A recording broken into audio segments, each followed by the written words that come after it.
Ito mga bro, may ginagawa tayo dito. Ano to? Board to ng OLED TV na LG. So ang issue nito ay no power. So wala naman siyang short. Kaso hindi mag-boost itong ating PFC. At wala rin siyang supply para sa BCC. Ang BCC niya na 15 to 18 volts.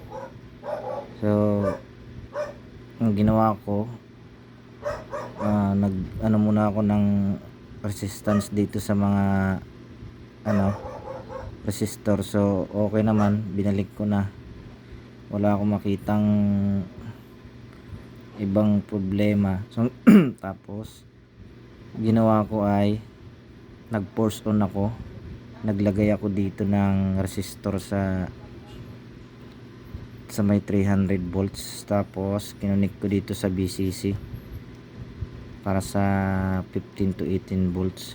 So nag-boost yung PFC natin. So ibig sabihin walang problema itong IC ng para sa 12 volts. So nagtry din ako ng palit nito. Pinalitan ko rin to, so wala pa rin. So nung na-boost ko na yung naglagay ako ng resistor, nag-boost si PFC. Doon ko nalaman na okay ito, good. May nakita ko ditong naka-series na resistor. Ang value niya ay 1.5 key.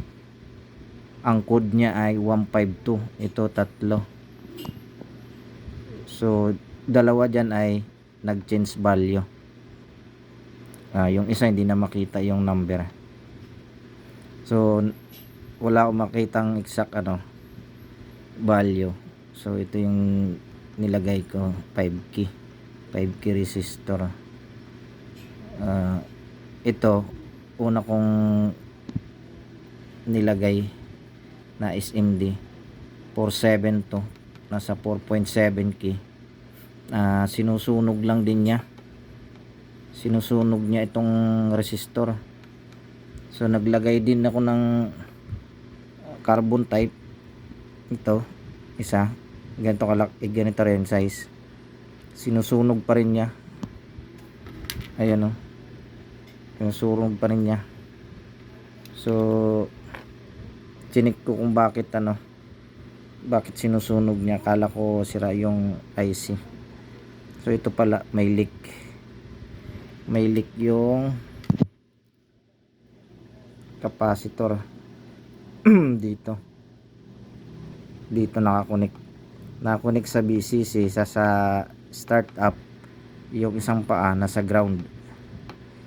So ito pala ang problema din. So ayan, napalitan ko na. So ayan na, set up na siya. Tapos ito naka-force on na rin to. So titingnan natin, saksak ko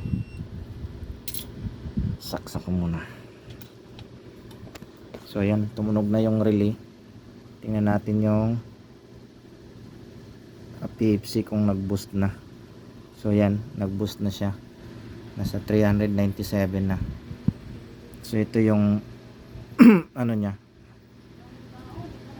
BCC niya, nasa 17 volts. Tapos dito yung BCC ng PFC. So meron na rin siya 15 volts. So ito yung BCC na sinasabi ko, startup. So yan yung startup niya, nasa 226. Ito yung dulo ng resistor. So yan. So ito, tingnan natin, may out na. Yan, may out na 11.9. So pasok na yan sa 12 volts. So okay na siguro to.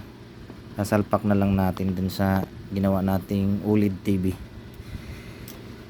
inuwi natin kasi sabi ko ano to sa troubleshoot. Ito troubleshoot ko pa ng ano dahil wala siyang short.